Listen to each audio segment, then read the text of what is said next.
40 ലക്ഷം രൂപയ്ക്ക് പൈലറ്റ് ആകുവാൻ സാധിക്കുമോ? സാധിക്കില്ല. കാരണം പൈലറ്റ് ആകുന്നതിന് 3 ഘട്ടങ്ങളാണുള്ളത്. Theory class, flying, type rating. ഇതാണ് 3 ഘട്ടങ്ങൾ.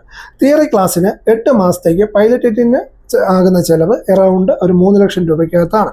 അത് കഴിഞ്ഞിട്ടാണ് ഫ്ലൈയിങ്ങിന് പോകുന്നത്. ഫ്ലൈയിങ്ങിന് ഇന്ത്യക്കകത്ത് ഒരുമാതിരിയുള്ള ഏത് ഫ്ലൈയിങ് ക്ലബ് എടുത്താലും 45 മുതൽ 55 ലക്ഷം രൂപ വരെ ഫീസ് വരുന്നുണ്ട്. അത് 1 മുതൽ 1.5 വർഷം വരെ ആയിരിക്കും അതിൻ്റെ ഡ്യൂറേഷൻ.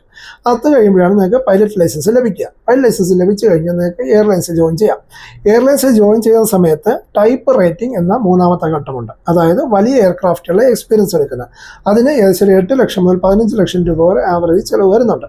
അപ്പോൾ ഇത് 3 കൂടെ കൂട്ടുമ്പോഴേക്കും ഏതാണ്ട് 70 ലക്ഷം രൂപയോളം നമുക്ക് ചിലവ് പ്രതീക്ഷിക്കാം. അപ്പോൾ ഇത്രയും ചിലവാക്കിയാൽ മാത്രമേ നമുക്ക് പൈലറ്റ് ട്രെയിനിങ് കഴിഞ്ഞ് ജോലിയിൽ കയറാൻ സാധിക്കൂ. മറിച്ചുള്ള പ്രചരണങ്ങൾ പലതും തെറ്റാണ്. അല്ലെങ്കിൽ വിദേശത്തുള്ള ഫ്ലൈയിങ് ക്ലബ്ബുകൾ പഠിക്കുന്നതിനുള്ള ചാർജ് മാത്രമായിരിക്കും.